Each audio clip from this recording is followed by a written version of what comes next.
मुंबई महानगरपालिकेच्या समोर बेस्टच्या कामगारांचं आंदोलन सुरू होतं। बेस्ट बसेसच्या चांगल्या सुविधा पुरवा। बेस्ट कामगारांनी आंदोलन करत मागणी केली। तर बेस्ट कर्मचाऱ्यांच्या वतीने हे आंदोलन करण्यात आलेलं आहे। मुंबई महानगरपालिकेच्या समोर बेस्टच्या कामगारांनी आंदोलन केलं। बेस्ट बसेसच्या चांगल्या सुविधा पुरवण्याची मागणी या कामगारांनी केलेली आहे। आणि या सगळ्याचा आढावा घेत आंदोलकांसोबत संवाद साधलाय लोकशाही मराठीचे प्रतिनिधी मनीष गांगुर्डे यांनी। पाहूयात। ताई, काय सांगाल, आज तुम्ही हातामध्ये पोस्टर घेऊन आंदोलन करत आहात, काय नेमकी मागणी आपली?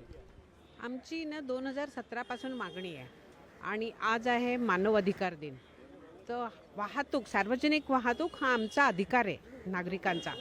आणखीन बस सेवेची इतकी वाताहत लागली आहे, बस स्टॉप्स पण ठीक नसतात।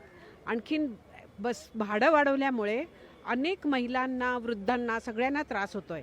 इतकं की जवळजवळ लाखांनी रायडरशिप कमी झाली आहे बेस्टची।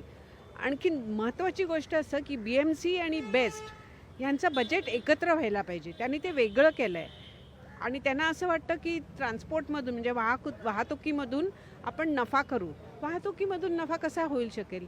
आता सार्वजनिक हॉस्पिटल्स असतात, त्याच्यामधून नफा होतो का? दुसरं म्हणजे यांच्याकडे मेट्रो ज्या रिकाम्या जातात त्या मेट्रोला खर्च करायला अमाप पैसे आहेत।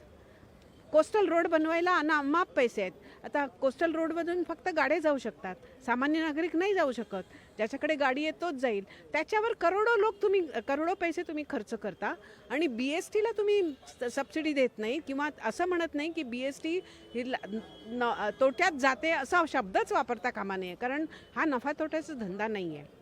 हा आमचा बेसिक अधिकार आहे, सगळ्यांचा अधिकार आहे। खास करून तरुण मुलं देखील या आंदोलनामध्ये सहभागी झालेले आहेत। कॅमेरामन विनोदसह मी मनीष गांगुर्डे, लोकशाही मराठी, मुंबई। लोकशाही मराठी ऐका, पहा, जागरूक रहा।